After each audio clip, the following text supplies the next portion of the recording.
Joseph W. A couple of things. A message to Spring Valley Lake residents from Joseph W. Brady. Well, Terry, this particular segment I want to send out to a group of people. So we recently sent out a letter to 759 people in Spring Valley Lake. The majority I know, some I don't know. We use Tony Tyler at One Stop Printing. He's been our partner for literally 20 years. Unfortunately, when you do mailing, sometimes there's a mistake made. And I'm going to tell you, the reason that we use him is because when he noticed it, he called me. He said, Joe, I'm going to remail this thing on out. So those people are going to get the letter again. The letter somewhat outlines where we've been and where we're going to go, and that we've got a pretty serious campaign here. Since we talked last, the San Bernardino County has allocated, it's called Measure V on the November 3rd ballot. Ballots will come out on or about October 1st, about October 1st to October 3rd. But I think the thing that I want to emphasize is for people to go to our website, www.savecsa64.com. Terry, we've got a committee that we've put together. Cheryl Bluey, well-known in the accounting and in the CPA business. Ted Marshall, well-known member down in Spring Valley Country Club, and really a good guy. He came from the mortgage side of the business, smart, really smart with numbers. Joyce Chamberlain. Joyce is currently on the Victor Valley Elementary School District Board of Trustees. Myself, and then Mark Reynolds Sr. And as I've said in prior segments, Mark was the finance director for the Apple Valley Fire District. Mark was approached by Rory Shannon sometime last year to take a look at the report. He went back and he said, Rory, this doesn't work. Mark reached out to me. I didn't reach out to Mark. Mark's a neighbor. He knew that we were involved, I think because of the videos, and just said this doesn't work. So we have those 5 people. Since we started publishing articles, we've had 95 people reach out to us and say, hey, we really want to be involved or we're concerned.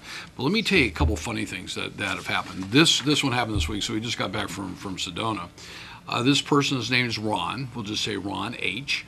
He says, we have not shaken hands. I'm a supporter of your positions and enjoy your interviews, especially with regard to CSA 64. We ended up talking that afternoon because I respond to everybody that sends me a text or an email. I think it's important. If they send me an email, I'm going to call them.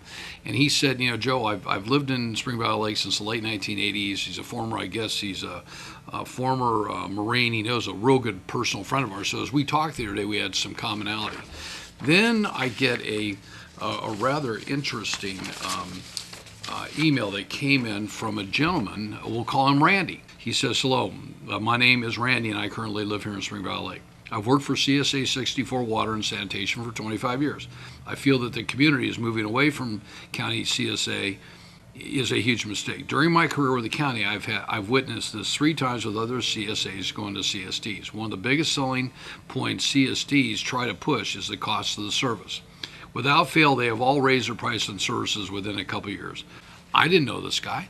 Sent me a text. I called him back, and he said, do you mind I send this? But this is even more revealing. This comes from a person in the Phelan CSA area, the Phelan Pinion Hills. My name is Bill Tuck Jr. I have lived in Phelan for 39 years. When we voted for the Community Service District a few years back, we were promised low water rates. When the Phelan Pinion Hills Community Service District was formed, we received a surplus of $15 million from San Bernardino County special districts. Presently, the district has spent the $15 million, and we have around $25 million in debt. Our water rates have risen, depending upon how much you use, from 50% to as much as 120%. The general manager runs our CSD. I know Don Bartzine's a really nice guy, but I do want to say it. The state of California is considering closing all the CSDs and returning them to counties as special districts. They are all extremely wasteful. The same people who start our CSD are now working for the success of your possible CSD. So, when people like that all of a sudden reach out to you and say, we can see what's going on there. So rather than making this any longer, please go to our website. We have sent to Rory Shannon 11 documents nearly 4 months ago.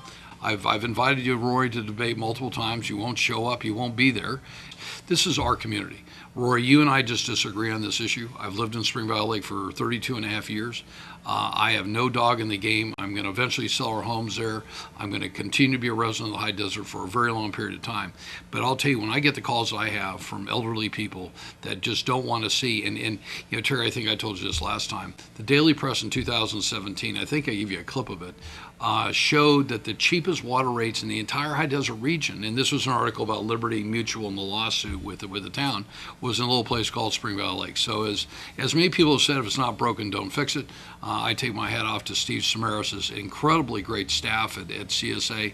When something needs to be done, they're there.